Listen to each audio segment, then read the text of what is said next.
Acura has always taken a right-brain approach to luxury. For example, the new 7-passenger MDX is not offered with V8 power, no panoramic sunroof, no electric parking brake. It does offer best-in-class fuel efficiency, powerful LED headlamps, and easy access. Useful things, the luxury of practicality.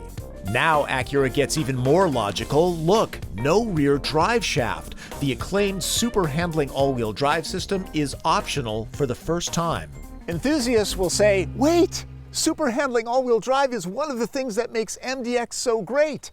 And that's true, but there's a lot of people in the Sunbelt that just don't need it. Plus, a front-wheel drive MDX is less expensive to buy and just a little bit more fuel efficient.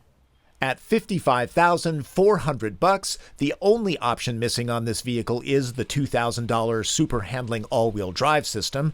The EPA rates this front drive model at 20 city, 28 highway, 1 or 2 miles per gallon better than with all-wheel drive. Two of my friends that drove this rig thought that it had all-wheel drive, even praised it. Maybe they felt the effects of brake torque vectoring that helps MDX corner exceptionally well. The Lexus crowd might find the sporty ride quality a little too firm.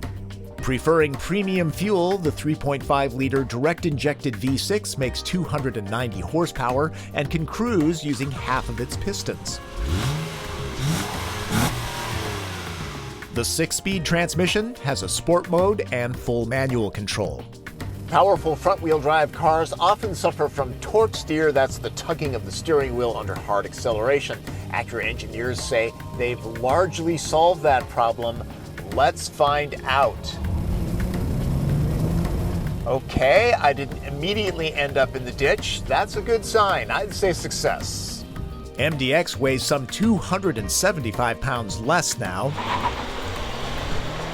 That's good for sprinting. 0 to 60 happens in a brisk 6.5 seconds, complete with refined snarl. It's noticeably quieter inside. As expected, cabin materials look rich. No trendy light piping or stitching on the instrument panel, that's too left brain for Acura. More practical is this huge space that won't hold the kitchen sink, but this, and more appropriately, a laptop, fit fine. The outgoing MDX had 41 buttons on the center stack, made it look like the cockpit of a 747. The new one pares that down to 9 and a multifunction touchscreen. Much more logical, but not completely straightforward.